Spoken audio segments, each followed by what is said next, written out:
sekunjalo ningezama Africa noma kuphekela kufinyelela khona ke Ingizwa online ngamakhekhe somoya upresident of the Benga Nation ongizwe umlando kaMchunu uNtombazane Mdabulanga zamqomo ngoba simthanda imvumavumane evunyelwe eMelika ngoba ngisho Obama oyivumile umthatho bulala insizwa ngeke salingene ezulu mbalo kadla kwazama induku uyakwazi ukuvika ngiqhamuka kwele kaMthani yakho lezenzangeze uphejane phuma esiqhumeni kade bekuvalele unesibindi buthelezi okhuthazela umuntu akandaba bemthuka bemcofu ya bethu uzolithini akakubokusa akakubankosi inyaka nezawunethezeka bamthuba ngamafutha empepho yakuthi kwamalandela usothetasi inkonyane eminyama kandaba edithi imbala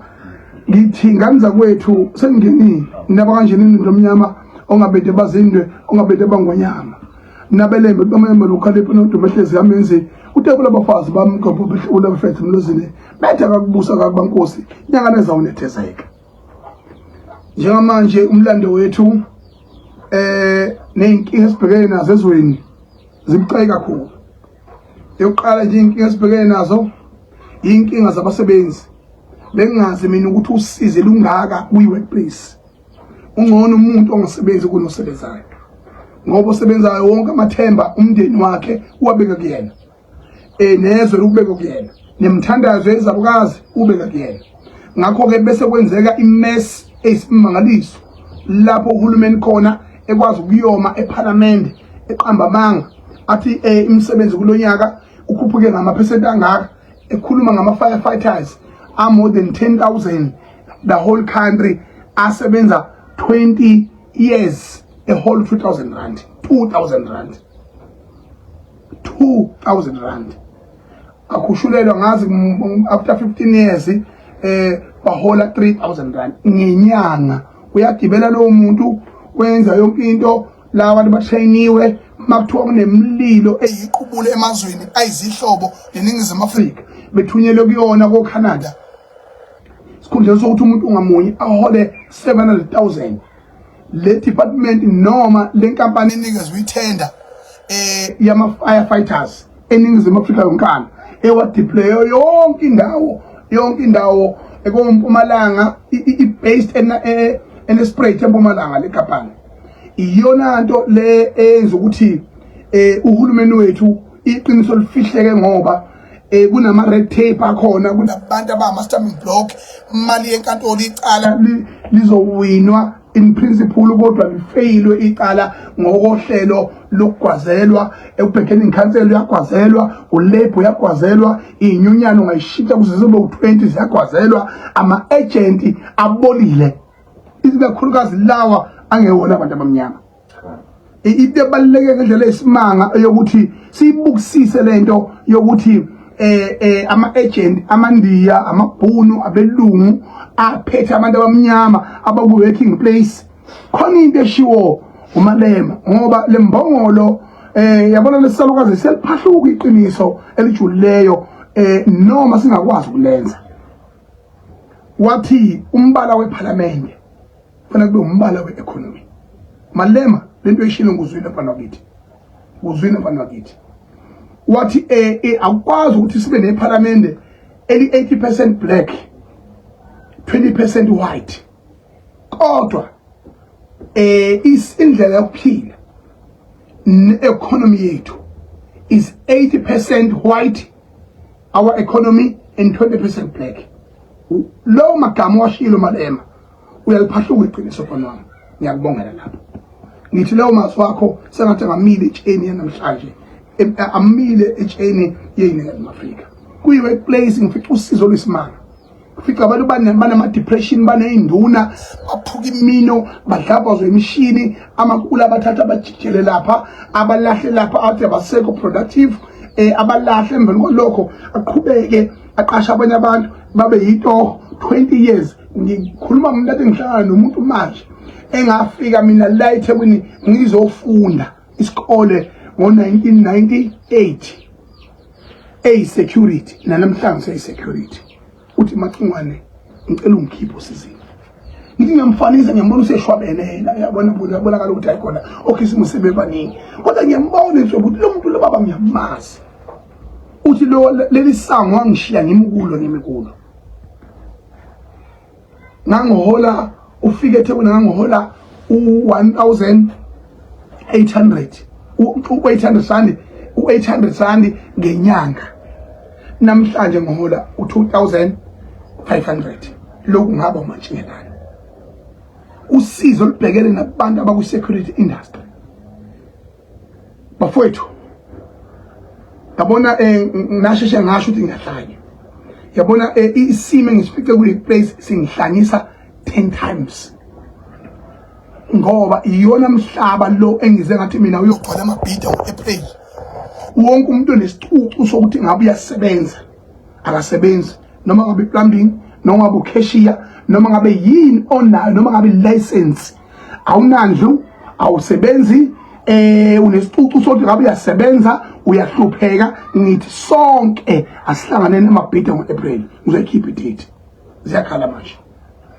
ukuze sitshengise lohulumeni wethu ukuthi umonakalo ungakanani, ngoba mawuchaza ukuthi olikwa omongameli bethu bafundile babhilivela kulelo ukuthi uyibriefing. Iyona nto le edalelekile.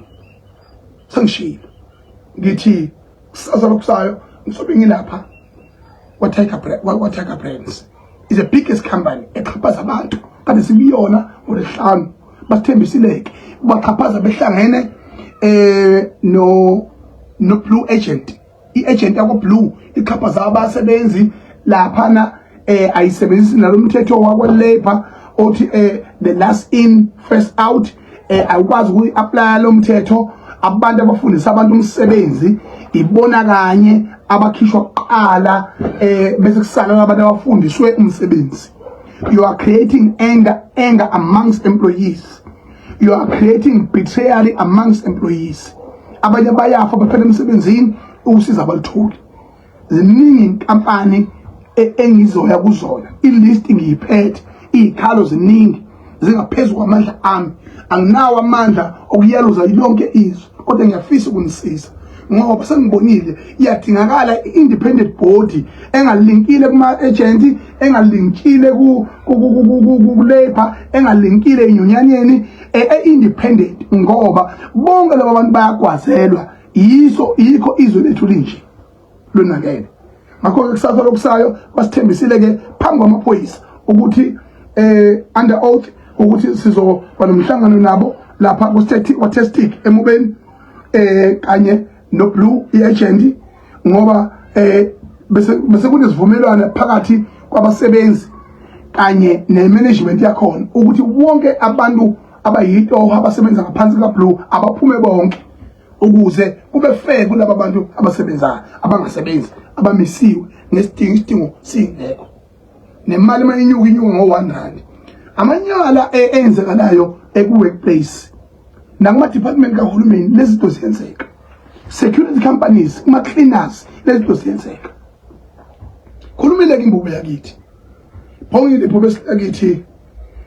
akhuza izakha ezibalulekile ezisemlandweni. Uma ufuna ukuyihlaziya wena inkulumo yembube, uyihlaziya wedwa sithutha ndini. Ngoba umholi fanele akhulume umholi, ubaba fanele akhulume ubaba. Mayibuye cha izandla egcekeni athi angizalanga ngabolela amathumbu ukube ngavela ngayilalela. Akusuke nganithumi ukuthi nina ke lapho akusuke ngasho ukuthi nina labo yakhona hambani niyokwenzenjani, kodwa obonakala sekushunqa nje. Ngakho abantu abangasazi isiZulu nabantu abangalazi iqiniso lokuthi thina simeleni uzulomeleni thina sibhekephi imgodo oyileyo asitolekela thina makwelekwele phinde sitolekele nina zinja njengamanje ziyakhala ke manje. Angeni sijike sathi angeni stop angeni sijike sathi angeni sijike sathi aleza mazumakulu Zimbabwe aleza mazumakulu Zimbabwe aleza mazumakulu Zimbabwe kanjani ziyaha isakha lesi esagama kakhulu ngesikhathi senkosi uMdlongomane Vukudla amadoda ethatha isihlalo sobukhosi, ngoba mawuyibutho ubuthiwe mawuthatha isikhahlalo sobukhosi noma ngabe uyisilo noma ngabe uyinkosi endawo wenyukela esigabeni soyihlo ebuthweni la kwabuthwa khona oyihlo ibalekileke ukuthi lo mlando nwazi imazi makhulu indawo ekhona lapha ekwaNongoma indawo la okwaya ukuthi khona esondelene kakhulu nemona futhi okwazi ukuthi ke emangabe abanumzane bechitha imfuyo beyisele emveni kwalokho kanti neingube ziyanyonyoba njengoba phela ke ekuNongoma vele kuhlangene nohlabisa ukunane eqiwe bese ke ngempela ke amehlo athi mayihlala lapha emfuyweni yamakhosi bese kubonakala ukuthi yalo bonakala ukuthi ayikhona nansi ingonyama zisondele lapha ke kulomhoshanyana umfula owakuthiwa ke ekusemanzi makhulu emveni kwalokho ke wasuka ke lapho ke zase ke zikhuza isakhe insizwa zigijimisa abafana ukuthi bagijime beyolusa imfuyo bebheke ukuthi ngempela ke ingube zingakwazi ukuthi ke zengame imfuyo yababamkhulu bethu ke base zisho ukuthi ke lesemanzi makhulu Zimbabwe. Lesemanzi makhulu Zimbabwe. Ziyaha.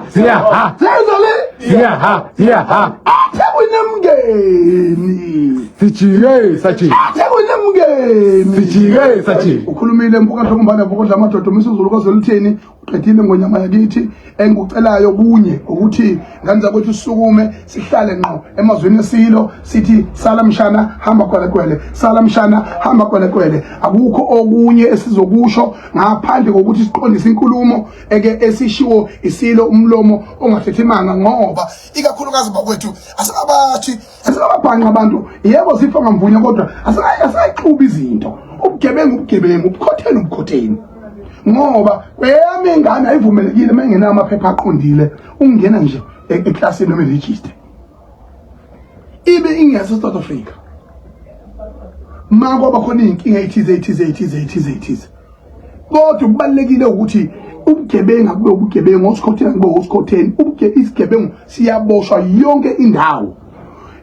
sokufika isala ekhaya isigebengu siyaboshwa ngoba ebeza la ekhaya nazi zigcwelele okhethi mohlala zizefakwa lapha ke ema-IC phansi komhlaba ngani na ngoba zigebengu kodwa ngeke athi mayiphuma lapha mhlawumbe kuthiwa akaxoshwe akasenwa lelizo kubalekile usihlukanisa amasinenkomazi bese siphinde sigcizelela ukuthi yekale nokuvila man South Africans ngoba senganywa amakwelekwele kangaka nje nani ningamavila anifuni ukusebenza la abantu ngiqinde isiqiniseko sokuthi abanye bena abamashayo bashiya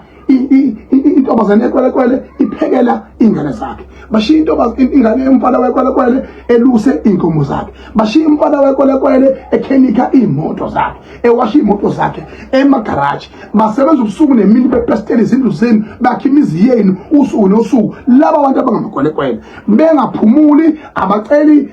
isitime ukuthi sekushona uanti kunje amaqiniso lawo ufuna sibhekane nawo ngaphambi kokuthi silungise inkinga. And the majority of them baqhamuka eZimbabwe, baqhamuka eSwaziland, baqhamuka eMozambique. Lawo ni baba u3, lamazwe u3. Asengawabhani amazwe sengathi ayifana. Inkinga esinayo enkulu ama-Nigeria asenza inkunzi, asenza insizwa ebeyimsuni ezintsha. Bese kuzothi abase-DRC, eDR Congo. Lamazwe omabili no Sierra Leone, amazwe lawa kuyiwona ngempela esicela abaholi bakhona ukuthi njengoba bekwazi uku-addressa ama-nation ezweni labo bekhulume ey'ndabeni abaphathi bamakwelekwele bethi asiyilutho thina siwusulu shembe ummiso nomatshana seniyikhathilile funa nikwazi lokho into ebuhlungu sicela I'm requesting the leaders of these countries, especially DRC countries, especially the Nigerian countries, Sierra Leone, Cote d'Ivoire, those countries that have a majority of people that have proven beyond reasonable doubt that are selling drugs in our country, that are looting our country into the zero, and they are making fake licenses and all. That those leaders, when there is a crisis in South Africa, they must react and command that this is not fair. This is not what we have asked for. This is not right.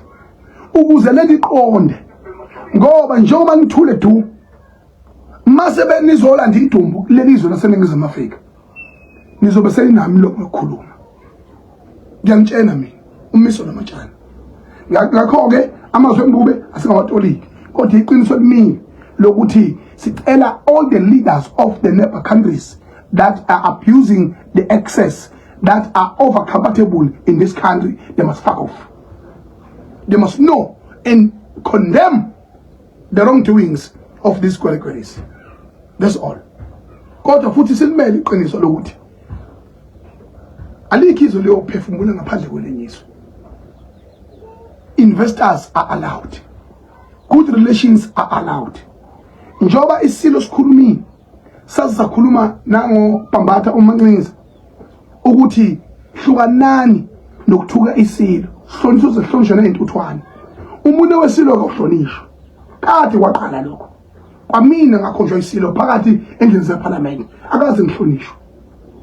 angihlonishwa angilutho anginankinga ke mina ngiyakwazi ukuyiphendulela ngiyakwazi ukuyitshena inje ukuthi uyisha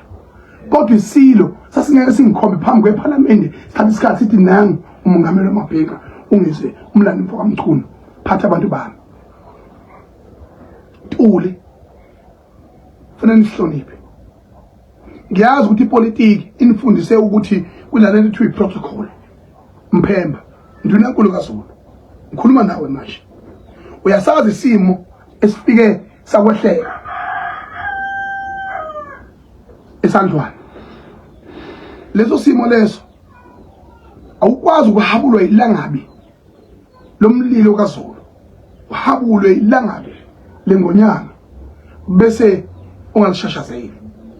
funeka lubabaze kini hlangathi ngishophula umlilo uyabatsha uhlangabezwa ngenkukhu emhlophe ekuthiwe akukhishwe inyongo ucishwe lelo langabi esele udlile kahle ngoba ungangeni nalo ekhaya ngoba umlilo awungeni ekhaya inhlonipho nilahlekele uli ngokutshela iqiniso mina yazi ukuthi umfowethu uthele kwanzima Mphemba uthithe kanjena ubamba uhulumeni oyinhlanganisela uqala nokubonga uNdunankulu wawufika emzimeni uyinxaka lo hulumeni uyizinto zonke kufanele ube fair to this ube fair to this abanye banibhida ngeexperience of governance so namanje ke ngithi mina emlandweni wakwabona yini ukuthi kube khona ekhona umntwana kwaphinda ngene ubona oprima bonke kusukela kudala koNdebele kuze kuzoba kobaba uZweli Mkhize kuzoba kobaba ulokhujana uNtuli lo baba uZekalani nabanye noFrank Mdlalose no baba uLawuni Mtshali abantu ababa oprima bakulelizwe la kukhona umdlondlalo akwazi ubone upremier of the province ethula isilo phambi umntana ngaphinda ngene musana ukuthatha ingqondo yamakesi nebhodlela ipheko bese kuzoba ukuthi wena uzoshisa impepho ngenxa yokuthi umphekisile awukwazi ukucela abantu engonyemeni nahambe niyobika amaqembu ezepolitiki kuyisilo nibike ukuthi nicela abantu babo ukuthuma abantu babo ukuthi banithume benivotele nicela abantu besilo ningabongi mabe sekukhona imicimbi yesilo niphekise okuyintenhla ngoba lelizwe lengonyama bese emveni kwalokho nina makunemicimbi yesilo senifuna ukuyiphatha kube ngeyini i-wrong level uyosindela yena uTrista Khonde uyosindela yena ubaba uZweli Mkhize abantu abakulamlelile ngesimo obubhekene naso uyalazi ilangabi likushisile ngibona usuvela amakhebula ahlaza labe ngabe ubani lontshela ukuthi mase ngondunankulu fanele nikrimelani ngempela usikalalo lo ayikrima aba nikrimelani ngibona uvela amakhebula ahlaza ebusweni mina ngithi umuntu untula ngimase nje mina ngimazi ufana nongeswe angikwazi mina ntulo iyelo phone ngakho ke ngithi ndunankulu wakithi ekuthandeni kwethu nasekubambeni kwakhe isifundazwe kwaZulu Natal ngiyacela ukuthi uyolishweleza ilangabi lesilo uyolishweleza ilangabi lesilo ulaka lwesilo alifanele ukubengama futhi umuholi usiphethe sonke ngokwe political portfolio kungaze kuvulwe iParliament ungawushwelezile lo mlilo ngiyacela ukuthi ukwenze lokho iqiniso yalazi ngeke ngihande ngamaningi kodwa futhi ngithi uphinde ushweleze nakunduna enkulu kaZulu ngoba lento yenepolitiki yenza ukuthi neye kwamina niyangeya nonduna enkulu kaZulu uthula sizwe Buthelezi niyameya ekubeni ukwazi uzothula isilo kukhona unduna enkulu waso uthula sizwe Buthelezi futhi yabona makalanyana njengoba bethi yawukuyaka mfowethu mina sike sangezona isikhathi eside nawe yakwazi lokho ethula sizwe ngiyethemba lokuthi emaphutheni wawunawo nawe uzwalungisa ngoba wonke umuntu ukhula ngamaphutha iqiniso limileke ethenini kodwa imbala yakho phambi kwaZulu ngiyibona imihle mfowethu uwe mfowethu umancinza ukhona la sobheka khona ke noZulu wethu futhi ngiyancoma uNdlovumbane ukuthi asishiyene ngonyama eyamisa uZulu yawumisa ngempela futhi isiseyingqomeni ezifanele zokuthi uZulu ume ngempela ngicela inike isikhathi ingeyiwa engonyama nathi esikhonjwe ingonyama ningaseyi ngoba maneya thina esikhonjwe ingonyama neyayo neqobo ingonyama Mphemba ungamethu lasizwe uthe sekunzima wasukuma wayithula ngobukhulu ubuhlakani ingonyama wayithula ngomlando wayiphahlela wahlengezela inyembezi wafuka uhlevane kithi sibona umfundisi sithula sizobuthelezi ethula ingonyama ngaloba buqhawe phezulu kwentaba yasesandlwana evusa imango yeintaba sanyakaza zonke egameni lokuba unduna enkulu kaZulu kodwa ngoba kunalesihlava sepolitiki ubone wena kufanele ngabe huwe wenza lokho ake simyeke ukhonjiwe awenze umsebenzi nikhuze futhi nalo lubemba lo kunjalo lo inkostini le inkostini le okuthiwa umuntu omuhle ekhawula inengqondo embi lembongolo ayichasa imicimbi eyikhetha ifuna ukuthi uzobuza oyikhothamela mawusola uyi-leader of the society ithi ngeke into nawe phakathi angifuna kuyibona ngoba wena uyagxeka khona uyagxeka lapha la ugxeka khona umuntu ogxeka uhulumeni ngeke simxhase kanjani uma ngabe nacela amavoti kithi mangabe sinibonise intweni ningazenzi kahle bese nifuna sinikhothamele ngenkani ngithi mina khohlwa mfana wami khohlwa khawula ngeke ngizokhothamele mina kanti uhambe uhebeza abantu lamuvimba abantu ngikubonile nje lapha isilo cishe sakubamba ngesandla uhebeza utrisa khona umhebeza ungena apha endlunkulu ningena apha endlunkulu I can't wait for us to have our own budget as the Zulu Kingdom so that we can get away with these people abacabanga ukuthi behulumeni bacabanga ukuthi bazosiphatha ngisho emkhosini nasendlunkulu iqala lento leyo ngicela nikhuzeke lembongolo ikhasi imicimbi intombi zayo nehlobo zakhe nabantu abafisa ukuthi bebuyise oplastic abamnyama bewulethe kuyona lenkostini ngobuso le Doti kabo wena mntu omhle khawula uyinja yakutshena ke manje ke yakuyinja umgquthoyi sa ho ake mina khohlwa ngayolithonga ulibone la midolo likuqa phambi kwakho mina ake zona imbongolo mina thutha ihluleka nganza kwethu esigabeni sika Black Coffee uBlack Coffee insizwa yakithi eNingizimu Afrika ezalwa kwaZulu yakhulela kwaZulu usandle kokweni wangena kule mlingo yokuDJya wasidla ifunda futhi la eNingizimu Afrika wagcwalisa amahholo wagcwalisa ama stadium waze wadonsa indlebe yabantu baphesheya kwelwandle simbone kahle ke ekhula kuze kufika la alinga khona ukugana into enjengani zakwethu uthathe through uma uyinsizwa uyaqonywa intombi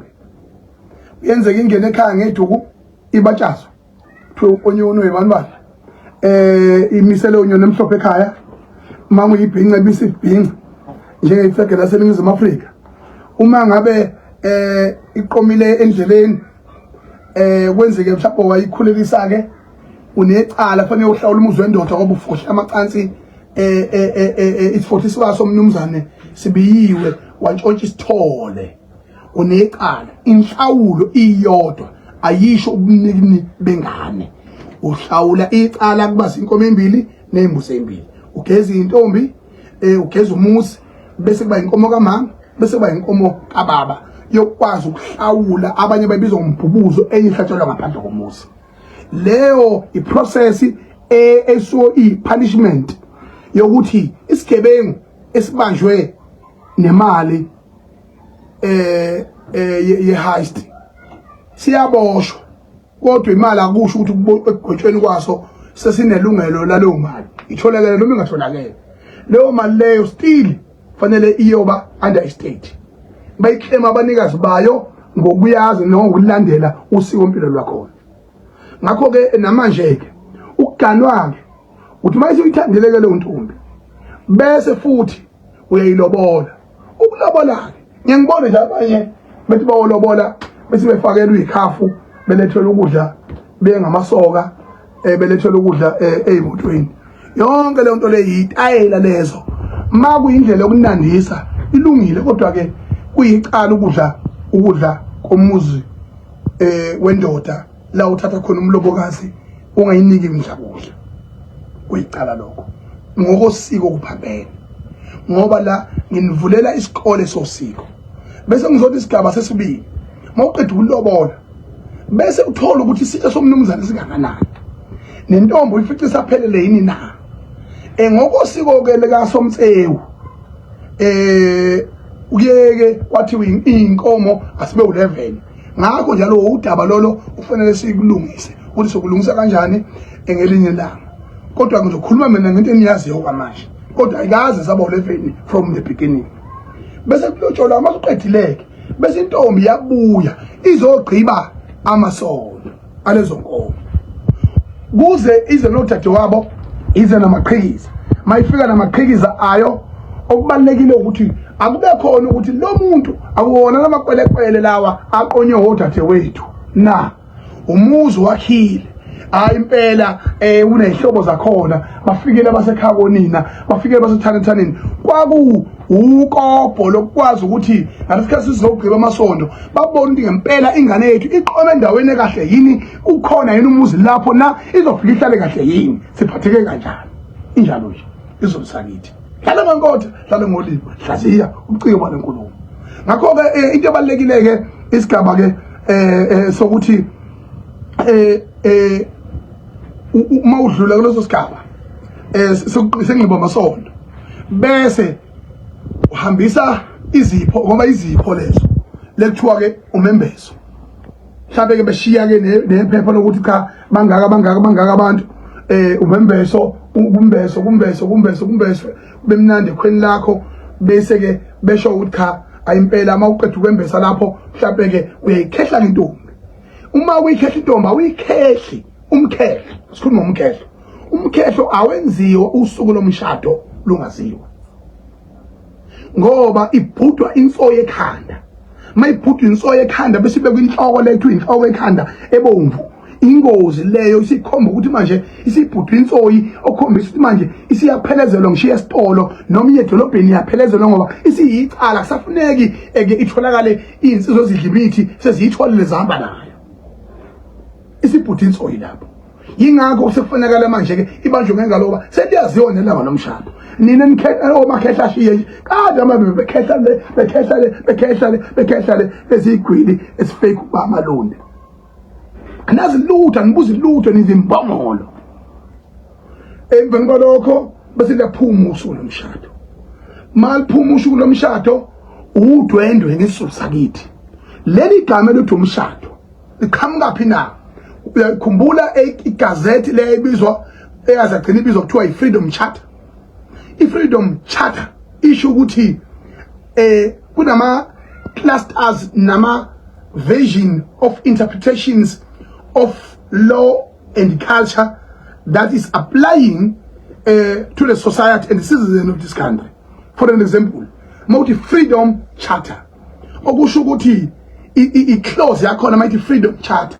is a clause that allow people to be free to have an opinion, to express their consent and opinion, and also to make sure ukuthi labo bantu banayo freedom of speech nani. Yingakho kuthiwa ke is a freedom charter. They have a freedom to an access of an economy, they have a freedom in excess of anything. Bese ngaphansi kwaleyo clause futhi, ngaphansi kwaleyo charter leyo, kunanele ebizwa kuthiwa is a marriage charter. A marriage charter is a clause that allow two people to stay together legally in a marriage ceremony. Abantu abahlala ndawonye ngokuganene babizwa kuthiwa ke is a marriage charter, but only applies only after you getting married. Yingakho kwazothiwa umshado, igama ethi umshado igama elumfakela eliqhamuka under a marriage charter. Class, niyangizwa? Class? Yes sir. Class? Yes sir. Angifuni idomu la mina. Ngithi mina emveni kwalokho ke awukwazi kwaZulu ukuthi usiko mpilo lwethu black coffee sandla khukhwini. Ngane kwethu simi nawe eqaleni, simi nawe ekungeneni, simi nawe kuphi nakuphi. Siqalwe ngenhlamba yokuthi asithathe izibongo zabafazi singamadoda, ngoba kufuneka uregister lamakwelekwele agcwele la ukuthi athathe izibongo zodade bethu ugcine sekuno onke umthunu abagcwele kulelizo, okuyinto eyinhlamba nesinengiso ngaphansi kwezwe lakithi eNingizimu Afrika. Ngakho ke we are sick and tired of abantu abaphethe umthetho in terms of constitution, constitutional court, in terms of high courts, and in terms of umthetho jikelele nenkantolo zonke eNingizimu Afrika. Ni wrong bahlonishwa, nisiphethe ninjalo noma ningasigwebo dilika jele ngalokukhuluma kwethu ngeqiniso. Ni wrong, totally wrong. Mina ngitshela iqiniso mina yokuthi wrong kakhulu leyo yokuthi ngempela nina ngathatha nigibele emakhanda ethu nis undermine with the Dashen law, umthetho washawa amangisi owafika namangisi uqhamuka le odash nemvunulo yenu yabezizwe, oThai abezizwe, okhololo babheke emuva abezizwe, yonke i-education system yabezizwe.